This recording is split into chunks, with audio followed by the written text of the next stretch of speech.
Gente, a conversa de hoje é uma conversa muito complexa.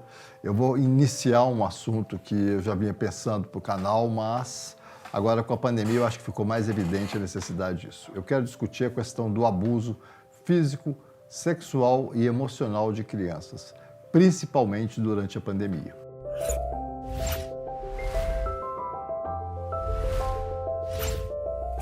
A gente tem uma ideia, nós da área de saúde, dos estudos científicos, a gente foi separando os abusos.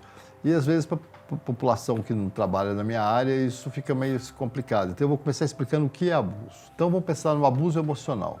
O abuso emocional são incidentes que podem ser isolados ou contínuos, onde um responsável ou um cuidador de uma criança não fornece o suporte adequado para aquela criança. Então, os atos que a gente tem mais frequentes, que nós vamos caracterizar como isso, padrões de menosprezar, culpar, ameaçar, assustar, discriminar ou ridicularizar e outras formas de rejeição ou tratamento hostil, que é mais ou menos o que a gente vê nas situações de bullying.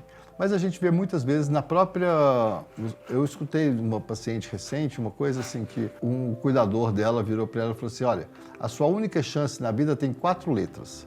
Ou você vai ser gari ou puta. Ela passou a infância com esse cuidador. É lógico que ela sobreviveu, é uma mulher muito inteligente, mas ela carregou esse peso muito grande e que aparecia muito frequentemente quando ela ia fazer uma prova. Porque na hora da prova a ansiedade dela era altíssima porque ela achava que as pessoas iam descobrir o segredo dela. E na verdade ela era uma dessas coisas, era uma mulher fantástica, espero que seja uma grande médica. Mas sofreu muito com essa história. Assim, então, às vezes, na nossa própria criação, e aqui nós vamos pensar na criação brasileira, a educação brasileira é uma educação abusiva, assim, é uma educação onde procura os defeitos daquela pessoa, onde ela erra para poder ela melhorar. Só que, às vezes, para melhorar, ela carrega o resto da vida um peso e muitas vezes nem melhora por causa desse peso. Quantos disléxicos não abandonam a escola porque as pessoas corrigem ele lendo, corrigem ele escrevendo o tempo todo e ninguém ajuda no sentido dele melhorar isso. Fica parecendo que é um defeito da pessoa e muitas vezes não é um defeito, é só um jeito daquela pessoa. E na nossa cultura isso é muito claro, o ensino brasileiro é baseado nisso. Algumas pessoas que pensam em educação, que estudam educação, a gente sabe que o sistema de avaliações, muitas vezes, é um sistema trágico, porque o sistema de avaliações é a ponta disso. É a faca que corta isso. A pessoa, às vezes, tem uma grande capacidade de matemática, mas ele não dá conta de fazer uma prova de matemática. Mas, se o professor fizer com ele exercícios de matemática que valem pontos, sem ele saber, ele pode ganhar as mesmas notas. Mas o nosso sistema não permite isso, porque é um sistema padrão. E para padronizar, você corta o que está diferente. Tem uma lenda grega, eu gosto muito dela, que é a história do Proscuto, que eu acho que é a escola brasileira. O Proscuto era o seguinte, era um gigante que recebia as pessoas na sua ilha. E aí ele dava comida e depois levava a pessoa para dormir. E tinha uma cama. Se a pessoa era muito pequena, ele espichava a pessoa até ela caber na cama. Se ela era muito grande, ele cortava o que estava sobrando. E essa é a escola padrão. Ela não reconhece a diversidade, ela não reconhece a diferença.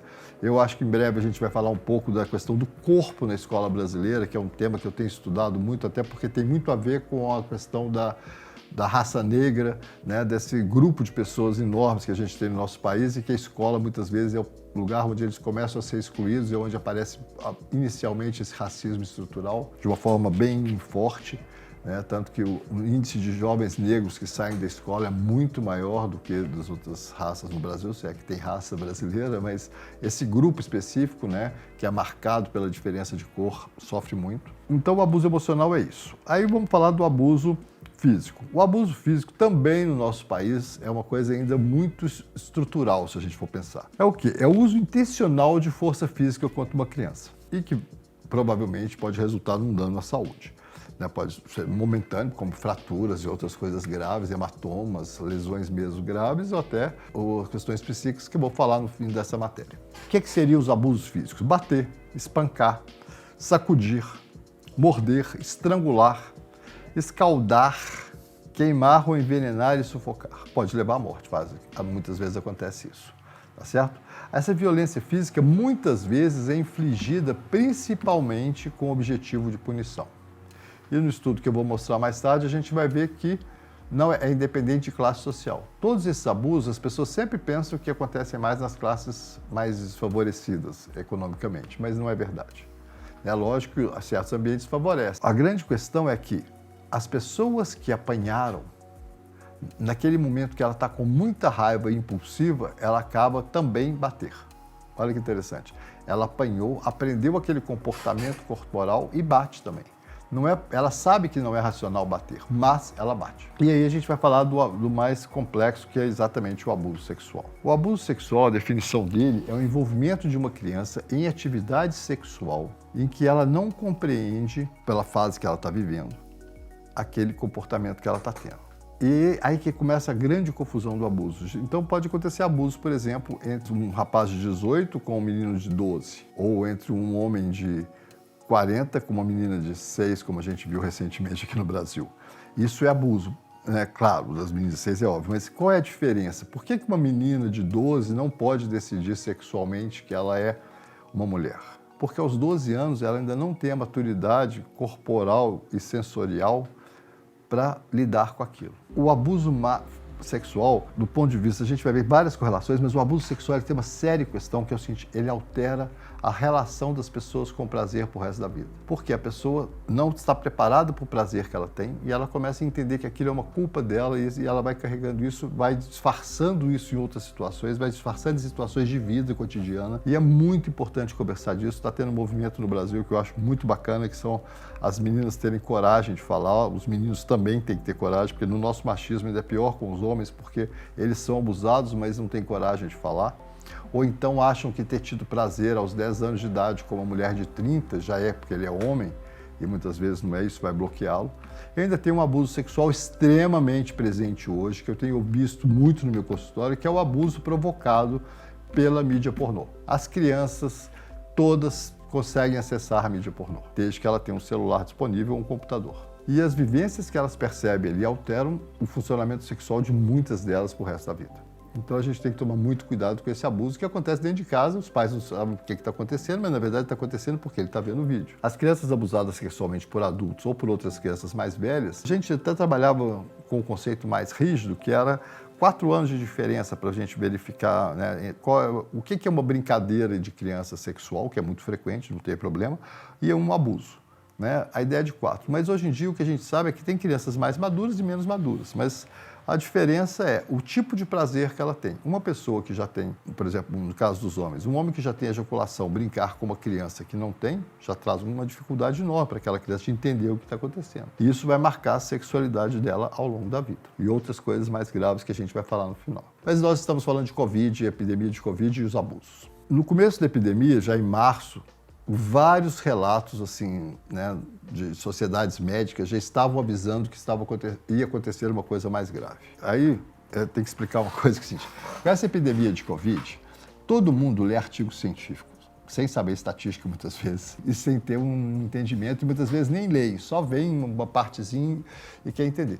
E as pessoas querem que eu já tenha artigos científicos para mostrar o que está acontecendo. A gente demora para produzir um artigo científico. O artigo científico sério, ele é elaborado estatisticamente, ele tem várias análises, essas análises depois são passadas para uma revista científica séria que tem que avaliá-lo, e nessa correria a gente pode publicar bobagem. Então assim, calma. Mas a gente já tinha os anúncios, e a gente começa a ver isso pelas estatísticas de alguns serviços que a gente já tem dados, mas ainda não posso apresentar artigos científicos como eu sempre faço aqui no canal.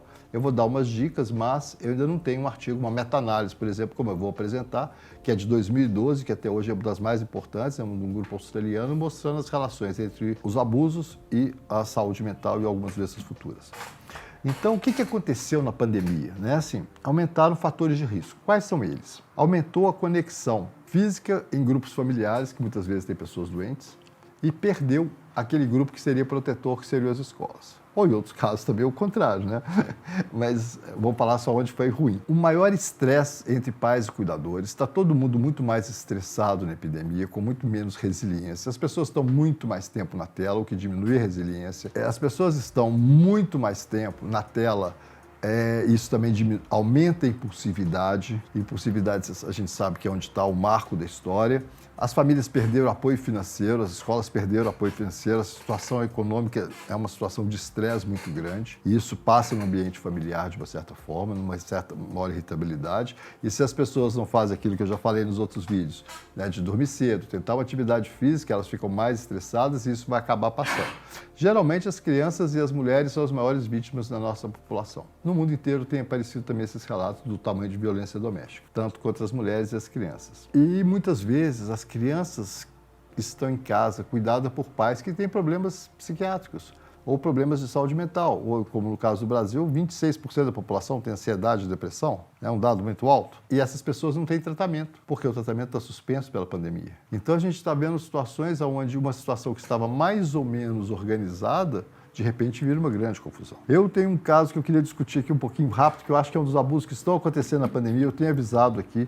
O sistema de educação à distância, colocar uma mãe que não tem capacidade, que não estudou para ser professora, sendo professora do seu filho o dia inteiro, gera um estresse enorme. Primeiro que ela vai usar métodos, às vezes, muito piores do que o que a escola está usando. Segundo que ela não tem como, então ela vai ficar muito brava, muito irritada, porque ela também tem competente para resolver aquilo. As crianças percebem isso e elas não sabem como reagir, geralmente reagem explosivamente, ou negando aquilo. Isso gera uma grande confusão. Eu tive casos de pacientes que foram espancados pela avó, espancado mesmo, de chamar o conselho tutelar, porque o menino não fazia os deveres na hora certa, e a avó achava um absurdo aquilo, e a avó estudou numa escola de outra tradição, e ela não suportava aquela situação daquela criança. E como ele não conseguia também resolver o que estava acontecendo, ele não tinha atenção para prestar atenção na tela, a avó espancou o menino, um problema com o conselho tutelar. Tem uma avó que cuidou dele, mas até chegar ao EAD as coisas funcionavam bem. Quando chegou, virou uma confusão enorme. Então, a gente tem muitas coisas novas acontecendo que a gente tem que tomar cuidado. E as pessoas não procurarem o serviço de saúde mental, como eu tenho falado aqui, que tem que ser procurado, inclusive na pandemia, com todas as situações de não aglomeração, de distanciamento social e de uso de máscara, que é o que vai nos salvar no próximo ano. Os relatos que apareceram já logo no começo da pandemia, por exemplo, nos Estados Unidos, na Argentina, em Singapura, foi de um aumento de 30% de chamadas nos telefones que estavam disponíveis para aquelas comunidades para recorrer contra a situação de abuso. Então, em média, né, e aí a gente vai ter estados americanos com dados sobre isso, Argentina com dados sobre isso, e a média é essa.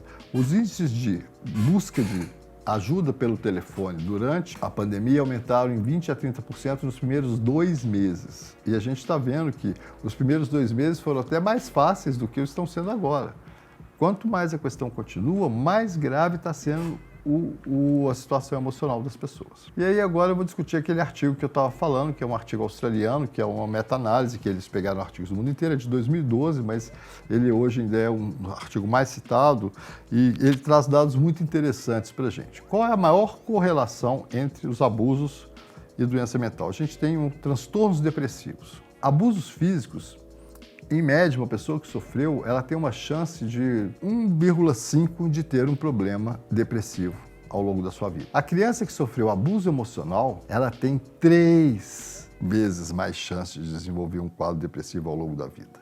Tem um artigo lituano que mostra que 27% das pessoas que sofreram bullying na escola vão ter quadros depressivos ou de ataque de pânico ou de ansiedade até os 27 anos de idade. Isso é muito grave, porque muitas vezes o próprio bullying que os professores fazem, eles não percebem que é bullying. E muitas vezes o bullying está tão institucionalizado, ele é tão estrutural no sistema de educação, que as pessoas não percebem aonde que está acontecendo. Ainda mais nessa educação nossa que não se modificou, né? O mundo se modificou, mas a gente não. O uso de drogas também é maior nesse grupo, 2 vezes mais, principalmente para abuso físico. Aí eu esqueci de falar um pouquinho, existe um quadro de abuso importante da gente falar também, que é a negligência. A negligência é quando espera-se que aquela pessoa que cuida mantenha a situação de suporte social e emocional para uma criança. E a negligência também é um fator importante de abuso, né? Que é a falta, aquela criança que pode ser exposta porque os pais não cuidam dela, a criança que não tem os recursos alimentares necessários, que não tem os recursos emocionais necessários. A negligência é mais complexa, depois a gente vai fazer um vídeo sobre isso que eu acho muito importante, porque as pessoas pensam em negligência sempre entre as famílias pobres, que trabalham muito e muitas vezes acontece nas famílias muito ricas também. E existe uma negligência muito importante hoje, que é a negligência da mídia digital, que é delegar para a mídia aquela função que é dos pais. Então, a mãe com o celular, o filho com o celular, o pai com o celular e está todo mundo dentro de casa. Mas, na verdade, existe uma negligência nisso, porque as pessoas não conversam, as famílias acreditam que a mídia digital está suprindo o seu filho de alguma coisa e muitas vezes está expondo o seu filho a riscos maiores. Outra relação importantíssima é com as tentativas de suicídio que a gente está vendo aumentando. E pós-pandemia, a gente já está esperando um aumento disso, né? Principalmente quando existem as questões de abuso familiar. O abuso físico provoca 3,5 vezes mais chance de uma tentativa de suicídio ao longo da vida. O abuso emocional aumenta também 3,5 vezes mais a chance. E o abuso sexual, 4 vezes. Então, como que a gente pode pensar isso? A gente tem que pensar que proteger é o que a gente que trabalha com saúde mental infantil é muito claro para a gente. Se você protege bem, se você cria um ambiente emocional estável, se as crianças têm uma escola que não fica abusando dela emocionalmente, essas crianças vão ter um longo da vida muito melhor. Tudo que a gente faz até os 8 anos de uma criança, você garante um bem-estar emocional para ela muito maior ao longo da vida. Aí começa a questão interessante, que é o seguinte: uma correlação importante que a gente tem é que as pessoas que sofreram abuso emocional e abuso físico, ela tem 2 vezes mais chances de apresentar doenças sexualmente transmissíveis. Esse é um dado que a gente tem medicamente que vai nos apontar o quê? Que aquelas pessoas se expõem muito mais a situações de risco. Aí esse dado é trágico, porque as situações de risco são muitas outras, mas a gente consegue marcar em cima da DST, por exemplo. Esse é um bom marcador. São pessoas que não usam camisinha, são pessoas que têm relações sexuais sem se proteger, porque já que elas foram abusadas, elas não têm tanto valor pelo corpo dela. Elas não têm tanto valor pela estabilidade emocional delas, porque elas já passaram por tanta coisa ruim ao longo dessa trajetória que elas acabam se expondo muito mais. Então esse é um dado importante do ponto de vista de saúde pública, do ponto de vista de saúde da família, do ponto de vista da saúde das pessoas. É muito importante que essas pessoas se cuidem mais, tenham um suporte maior para poder passar por isso. O que a gente está falando aqui hoje, então? A pandemia, ela está provocando um risco maior de abuso intrafamiliar. Por quê? As famílias não são perfeitas, não existe uma família perfeita. E nós, psiquiatras, hoje não trabalhamos mais com essa ideia de uma família perfeita, mas existem problemas dentro de uma família que podem ser resolvidos. E isso que a saúde mental pode funcionar. E essas crianças, elas se sentem completamente, quando um adulto abusa emocionalmente, fisicamente ou sexualmente uma criança, automaticamente aquela criança passa a ver o mundo adulto de uma outra forma. Então nem sempre ela vai buscar ajuda no mundo adulto. No caso de abuso físico, emocional e sexual principalmente, os abusadores já colocam claro durante o abuso que não é para ela falar sobre aquilo, que aquilo não é problema para ela discutir com outras pessoas, já corta a situação. Um dos lugares onde essas crianças podiam mais trabalhar isso era conversando com seus colegas ou com a escola, com os cuidadores, e com a pandemia isso está cortado. Então a gente tem um grupo de pessoas muito mais expostas, isso já era presente no nosso território, a gente sabe que os nossos índices que agora estão começando a aparecer dados de violência sexual e de abuso sexual contra a infância e adolescentes no Brasil são bastante altos. Faz parte de uma prática ainda, né, da nossa cultura escravocrata, talvez, a gente não sabe, mas tem uma coisa muito ruim nessa relação ainda. E a gente está vendo essas pessoas fechadas, às vezes uma criança é fechada em casa com a pessoa que abusa dela. E ela não tem como sair dali porque o Covid faz com que ela fique lá dentro. Então, a gente tem que criar comunitariamente situações de poder conversar sobre essas crianças, serviços que essas crianças possam acessar, o serviço de violência doméstica, que é um recurso de telefone. Quando eu comecei a ver os abusos de violência doméstica, eu achava tão interessante aqueles relatos assim, das pessoas escreverem na mão, me ajude, né? E a gente começa a ver que isso é muito frequente. Eu tenho trabalhado, muito discutido isso com os pacientes, eu tenho percebido que na população que eu trato, a questão do abuso é muito mais frequente do que a gente imagina. E quando a gente abre a questão para discutir com os pacientes, nossa, você escuta histórias inimagináveis. Eu tenho assim, um grupo na hierarquia da justiça, elas são bem altas e que sofrem abusos dentro de casa o tempo todo. E são pessoas, mulheres inteligentes, que estão num nível muito alto da carreira delas da advocacia e que sofrem abusos dos maridos em casa, sofreram dos pais e que nunca falaram sobre isso e que acham que isso é normal. Não é normal, gente. A gente precisa de ajuda. Vamos conversar sobre isso. Quem estiver me escutando, procure as suas redes para poder pedir ajuda para a pessoa correta. Não fique sofrendo com isso, que tem jeito de ajudar. E é muito melhor falar e resolver do que sair carregando isso o resto da vida. É importante que vocês que são abusados entendam isso. é muito importante procurar ajuda para escapar dessa situação, porque o efeito disso ao longo da sua vida vai ser muito grande. É isso, gente. O assunto hoje é triste, mas é importantíssimo a gente falar dele. Eu estava muito com medo porque é um assunto delicado, mas eu acho que essa é a ideia de hoje. Muito obrigado. A gente vai voltar nesse assunto mais vezes. O próximo, provavelmente, tem coisas que eu já falei nos anteriores também, quanto à questão da mídia digital, quanto à questão da atividade física e da saúde mental, tá bom?